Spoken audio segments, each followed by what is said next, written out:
Bonjour à tous, mes chers amis cinéphiles. Qu'est-ce que vous dites aujourd'hui? Bienvenue sur la chaîne de Del Piazza où nous allons critiquer la dernière saison de The Boys, saison 5. Ça y est, la série s'est enfin achevée après 5 saisons.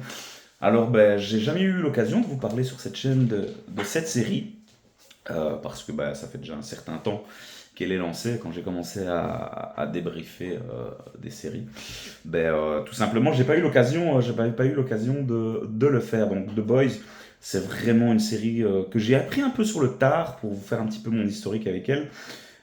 Suite aux excellents retours, je crois que j'avais regardé les deux premières saisons euh, et pour commencer la 3 à sa date de sortie. Directement, vraiment, j'ai accroché à 1000% à ces personnages de bras cassés. Tout de suite, je me suis mis à adorer les boys, à détester le protecteur. Alors cette série-là, vraiment, je l'ai toujours trouvé fantastique. Une satire de l'Amérique actuelle.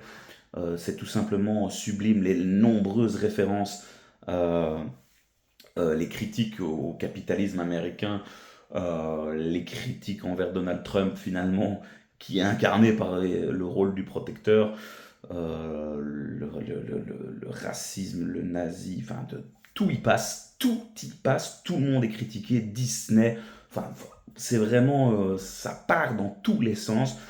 Vous avez des scènes choquantes, des choses que jamais de la vie vous allez voir dans d'autres séries, et ça fait que le yo-yo, ça monte, ça descend crescendo. Mais voilà, franchement, les quatre premières saisons, je les avais trouvées toujours très très chouettes. Et puis j'attendais mais tellement cette dernière saison, voir comment ils allaient pouvoir clôturer cette cinquième saison. Et donc, maintenant qu'elle est clôturée, pour vraiment rentrer dans le spoil, parce que bon, je préfère, vu que c'est la saison 5, que j'ai pas parlé des autres saisons, je vois pas trop l'intérêt finalement de faire une partie sans spoiler, donc je vous propose de, de spoiler directement. Et donc cette saison 5, en fait, je l'attendais vraiment de voir comment l'arc de ces boys allait finalement être clôturé, adapté de comics, où ici c'est chez Amazon, hein, vous pouvez retrouver The Boys, se sont inspirés des comics, mais sont partis apparemment sur quelque chose de très différent malgré tout. Et donc, voilà, on attendait tous, je pense, de savoir comment cette histoire allait se clôturer. Nombreuses étaient les théories, finalement. Et puis, voilà, il y a de bonnes choses dans cette dernière saison, mais il faut quand même bien avouer que cette cinquième, ça faisait quand même un peu cheap, quoi. Ça manquait de budget. Euh, il y avait moins de grandiose en fait, et pour une fin de série comme The Boys, moi je m'attendais à vraiment être émerveillé en fait. Je dis pas ce que j'ai vu, la fin, ok, c'est cool, c'est cohérent, c'est sympa, mais c'est très minimaliste finalement. Tout se passe dans des petites pièces, enfin, je sais pas, vraiment. Euh, les premières saisons, on avait des plans en extérieur, dans la ville. Il y avait des figurants pour montrer finalement le peuple américain qui était là pour se rebeller ou pas, les activistes face à Vote. Enfin, c'était rempli en fait finalement, c'était toujours très rempli. Euh, et là, plus rien en fait, plus rien sur cette fin de saison. Visuellement, ouais, on a quand même régressé. Alors, mis à part, je trouve le premier épisode qui était vraiment très très sympa, où finalement ils vont essayer d'aller libérer les boys qui s'étaient fait capturer à la fin de la saison 4. Et puis il y a ce combat avec L-Train qui a une très très belle clôture finalement. On sentait un petit peu arriver dans la dernière saison qu'il y avait possiblement une rédemption pour ce personnage-là. Et et c'est une belle rédemption, c'est une belle fin, je trouve, pour le personnage d'L-Train. Je veux dire, le premier épisode, j'étais assez sur le cul, je me suis dit, ah ouais, si ça part comme ça, ok, ça risque d'être pas mal. Euh, Il se fait buter par le protecteur en souriant, en le regardant.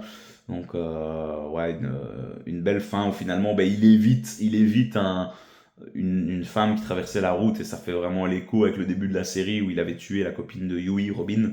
Et puis ben là, voilà, il fait le bon choix, il arrive à l'éviter, ben, en l'évitant, ben, voilà, il se crache et le protecteur va le rattraper pour mettre fin à ses jours. Et puis ensuite, en fait, il va avoir vraiment deux grosses intrigues sur cette saison-là. Ça va être ben, comment venir à bout du protecteur avec ce virus qui avait déjà fait pas mal jaser dans la saison 4 et potentiellement aussi dans la série Gen V. On reviendra après sur Gen V d'ailleurs. Et donc, ce sera la quête, mais comment le détruire. On va faire la connaissance d'un V1 donc qui a un remède concernant l'immortalité. Le protecteur en fait va être en quête de devenir immortel pendant quasiment toute la série et parallèlement à ça, ben, il va commencer d'essayer son ascension, de se prendre pour Dieu et que tout le monde le vénère en fait finalement. Et donc bon, voilà, c'était un peu moins sympa. C'était allez, un protecteur finalement très isolé, qui est vraiment bah, voilà, toujours surpuissant. Le rôle dans le jeu de rôle d'Anthony Starr est toujours incroyable dans ce personnage du protecteur qui m'aura marqué vraiment et qui restera un personnage marquant de l'histoire des séries. Euh, mais voilà, je reste un peu sur ma fin malgré tout, vis-à-vis de certains arcs de personnages. Alors, lui, par contre, sa fin, bah, le combat final entre lui, Butcher, et son fils est vraiment sympa. Le voir, lui, sans ses pouvoirs à la fin, et se faire mais péter le crâne par Butcher, je dois avouer quand même avoir eu quelques petits frissons sur ce moment-là. Euh, le voir à genoux supplier finalement de l'épargner après toutes les atrocités qu'il a fait. C'était totalement jouissif, mais voilà. Excellent personnage, vraiment, ce protecteur, un Superman méchant finalement. Waouh! Il m'aura vraiment marqué. Nombreuses sont les scènes durant les 5 saisons où il n'aura cessé de nous épater, Anthony Starr, dans le rôle du protecteur. Ensuite, bah, je dirais que le moment qui a été bah, le plus touchant finalement, c'est peut-être quand même la disparition du français, qui se fait tuer d'ailleurs par le protecteur dans l'avant-dernier épisode. Bah ouais, on sentait que finalement, bah, entre le français et Kimiko, c'était trop mignon, mais voilà, ça pouvait que mal se finir. Il y en avait un des deux qui allait y passer. Vraiment, j'aurais misé un peu d'argent sur le fait que, voilà, j'aurais théorisé en tout cas sur le fait que le français se fasse tuer. Et oui, bah, malheureusement, dans une scène assez sympa aussi, hein, où bah, il insulte le protecteur, il est prêt, il se sacrifie pour protéger Kimiko, et, euh, et finalement, bah, voilà, et le protecteur le tue, et puis bah, le voir mourir dans les bras de Kimiko en disant, bah, voilà, c'est toi qui m'as sauvé, mon cœur. Ouais, c'était assez touchant, l'acteur a fait un beau rôle. D'ailleurs, j'ai vu que les deux acteurs s'étaient fait tatouer tous les deux mon cœur sur une partie de leur corps. Donc, ouais, ça a été aussi un chouette couple, ces deux-là. Kimiko, bah, peut-être un peu caricatural finalement. Une fois qu'elle a commencé à parler, bah, ils en ont fait un peu aussi bite, couille, merde. Voilà, c'était assez space finalement.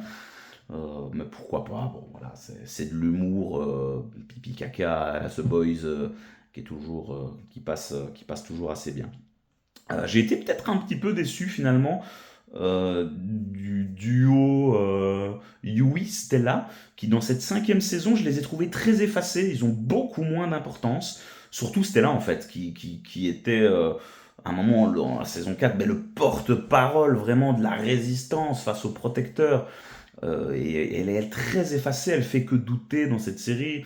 Je pars, je reviens, oui, je doute pas. Il y a un passage où elle va chez son père. Ça a pas d'utilité, quoi. C'est du remplissage, vraiment. Je sais pas pourquoi.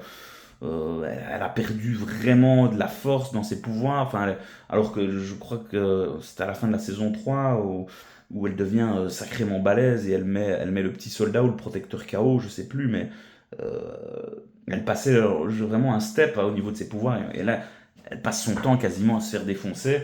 Elle va avoir son petit moment, sa vengeance finale, où bah, ça aussi c'était un petit peu annoncé, face à l'homme poisson, qui lui aussi va vraiment disparaître telle la plus grande merde possible et inimaginable. Il aura tout perdu, même ses poissons, et se fera même buter par une pieuvre. Bon, quand on sait aussi tout ce qui est passé avec ce personnage-là, bah voilà, c'était aussi assez sympa. Néanmoins aussi, vraiment ce personnage de l'homme poisson, il m'aura vraiment marqué. Ce zoophile, c'est répugnant, il nous aura dégoûté du début à la fin. Et il n'avait pas le droit à sa rédemption, je suis bien content finalement. Il n'y a pas eu droit, mais ce personnage-là m'aura vraiment marqué, ça, c'est une certitude. On a eu droit à des segments vraiment dégueulasses avec lui. Enfin voilà.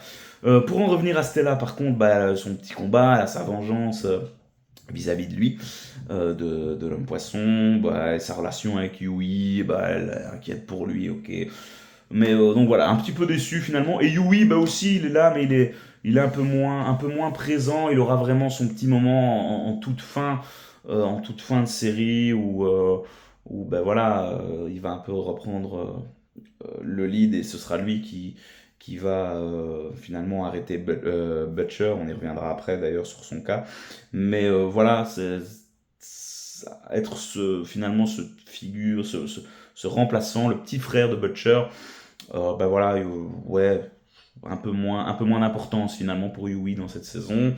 Par rapport à la crème aussi, bon bah voilà, ils sont un peu moins utilisés, je trouve, ici dans toute cette dernière saison. Alors, le- beaucoup d'intrigues ont été mises de côté. Je pense aussi au fils du protecteur et de la femme et Becca, la femme de Butcher. Je crois que c'est William, le fils, je pense. Non, plus William. Enfin bref, je ne sais plus, mais c'est pas grave. Vous m'avez compris, le fils du protecteur, qui finalement, bah, on pensait qu'il allait avoir un rôle beaucoup plus important.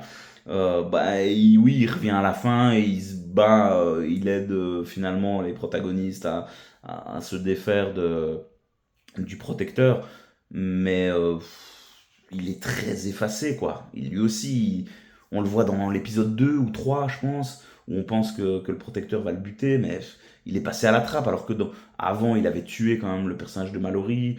On avait l'impression qu'il devenait méchant, qu'il allait rejoindre son père. Et en fait, bah non, il est quasiment plus utilisé. On teasait peut-être le fait qu'il se rapprochait de la fille avec ses tentacules. Potentiellement de certains personnages de Gen V, mais ouais, voilà. Il se sera complètement effacé, et il y aura un petit retour à la fin. Donc, bon, assez dommage aussi concernant ce personnage. Ensuite, ben, ouais, on a toujours finalement, bah, tous les sets vont se faire liquider petit à petit. On a le nouveau Black Noir qui va se faire étouffer par l'homme poisson. Mais voilà, c'est moins sympa. L'espèce d'ange prêtre qui va tenir quand même jusqu'au bout. Euh, Comment la copine, euh, c'est Star. Enfin, je sais plus, mais bon, celle qui donnait du lait en gros protecteur. euh, dans un épisode où chaque personnage des sept aura son petit moment, son petit flashback. Mais ça aussi, c'était très très long, c'était pas des plus intéressants. Et au final, elle se fait planter sur une statue par le protecteur à la fin. Mais je sais pas, il y avait trop de remplissage en fait. Vraiment, encore une fois, je reviens sur ça, mais toute la fin de certains sets vraiment sont mises un peu au bac. Sister Sage qui rejoint en fait les boys à un moment, mais a pas vraiment d'utilité, si ce n'est pour éventuellement transmettre le pouvoir du petit soldat à Kimiko. Le petit soldat, même chose, bah, on pensait qu'il allait avoir un rôle plus important. Ouais, si ce n'est qu'il est là, il s'en fout, il se fout de tout, du protecteur. Il va quand même donner il va donner le V1 au protecteur afin qu'il devienne immortel. Bon, pour faire plaisir à Stormfront, mais bon, ouais, je sais pas, c'était un peu décevant, quoi. Au moins un combat entre les deux. Il va se faire étouffer et remettre dans son tube, et puis plus aucune nouvelle. Voilà, le personnage, on sait pas quelle sera sa fin au petit soldat. Bon, on sait qu'il y a une série hein, qui va revenir sur Vault Rising, donc ce sera dans les années 60 avec la création de Vault et de l'équipe du petit soldat, qu'on va voir hein, d'ailleurs aussi dans un autre épisode, dans un espèce de home pour Super où bah, tous ces personnages-là devraient revenir finalement en fait dans la série sur Vault Rising. Voilà, on sentait qu'il y avait beaucoup de préparation par rapport à tous ces personnages-là. Et puis, voilà, je veux aussi terminer par le personnage que j'aurais mais vraiment adoré tellement il est noir et nuancé, mais comique et touchant. C'est bien sûr Butcher. Butcher, lui aussi, le protecteur m'a marqué, mais son plus grand rival, Butcher, voilà. Qu'est-ce qui m'aura fait rire, qu'est-ce qui m'aura énervé. Karl Urban a vraiment fait un travail magnifique sur ce personnage. Bon, peut-être que, allez, à la fin de la saison 4, il était mourant, et puis tout au long de la 5, bah, tout ça, allez, il est au sommet de son art, Butcher. Et finalement, il avait un peu trahi les boys à la fin de la saison 4. Tout ça a été très vite bazardé. Allez, au début du premier épisode, bon, bah, ok, tout le monde sera associé avec lui sans trop de difficultés. Donc bon, ça c'était un petit peu moins cohérent, je trouve. Et puis bah lui, malheureusement, ben, la noirceur vis-à-vis de ce virus aura eu bon de lui. Et donc, bon, malheureusement, à la fin, ben, une fois qu'il tue le protecteur, on se dit ben, que son arc est clôturé. Et puis, ben, quand son fils le rejette en disant ben, que finalement, il a fait son père, le protecteur était une mauvaise personne, mais lui aussi a fait des choses atroces. Et c'était pas normal. Et il fait bien comprendre qu'il n'aura pas une happy ending avec lui. Et donc là, ben, il se sent seul. Et quand il perd son chien, finalement, qui était peut-être son seul lien avec de l'humanité, et ben, c'est terminé. Et là, il vrille complètement. Il décide d'aller dans les locaux de Vault pour éventuellement pour mettre fin à tous les super et propager le virus créé. Et là, ben, finalement, dans un dernier moment, Yui va s'opposer à lui dans un fight et ben, Yui va tuer Butcher. Voilà, ce passage-là, je vous avoue que je l'ai un peu moins apprécié. Je trouvais pas ça nécessaire, en fait, ce passage-là, parce que finalement, je trouve que ça aurait été plus chouette de faire mourir Butcher, évidemment qui devait mourir, mais je trouvais que le personnage aurait mérité une rédemption, quitte à se sacrifier pour pouvoir tuer le protecteur, quelque chose comme ça, mais là en fait, ouais, la fin est un peu dommage, je trouve. Elle le fait passer. Alors oui, c'est pas censé être un personnage gentil, quoi. Il est quand même assez nuancé, un peu anti-héros, je trouve, Butcher. Mais ouais, je sais pas, je suis pas super fan de cette fin. Mais bon, voilà. C'est l'option néanmoins qui a été choisie. On la respecte. La fin est touchante, ou ben voilà, l'enterrement du français, l'enterrement de Butcher. Ok, ça fonctionne plutôt bien. On ressent quand même une certaine émotion pour ces deux personnages-là, avec son épitaphe à Butcher qui était bien comique. Une fin, assez rapido, assez bâclée. On voit des petits caméos des personnages de Gen V, mais finalement ça n'a aucun impact. Et ça, c'est un peu dommage, je trouve, parce que moi, je fais partie des gens qui avaient apprécié les deux premières saisons. et à la fin de la saison 2, quand ils rejoignent la rébellion, bah, voilà. Encore une fois, c'est cheap, quoi. On aurait pu faire quelque chose de vraiment grandiose, associer tous ces personnages-là. Là, ils ont aucune importance. Le personnage de Marie, de Jordan. Et en plus, là, on vient d'apprendre que la série Gen V a été complètement annulée. Donc, il y aura aucune clôture par rapport à ces personnages-là. Je trouve ça quand même dommage. Donc, bon, bah. Voilà. Vraiment, ok, bah, ils ont pris une décision, mais je peux pas vous dire que c'était la meilleure fin possible pour The Boys. C'est ok, il y avait des choses sympas, mais oubliables. Mais ça aurait pu vraiment être meilleur, quoi. Vraiment, bon, malgré tout, je suis plus déçu que content par rapport à cette dernière saison. Il y avait beaucoup de moments longs, ennuyeux, et on aurait voulu quelque chose de plus grandiose pour cette fin qui aurait mérité beaucoup mieux. Ça n'enlève pas néanmoins que c'est une série excellente et que je peux que conseiller si vous aimez un peu les super-héros, si vous aimez le trash, vous allez être servi. Et vraiment, c'est une série qu'il faut découvrir.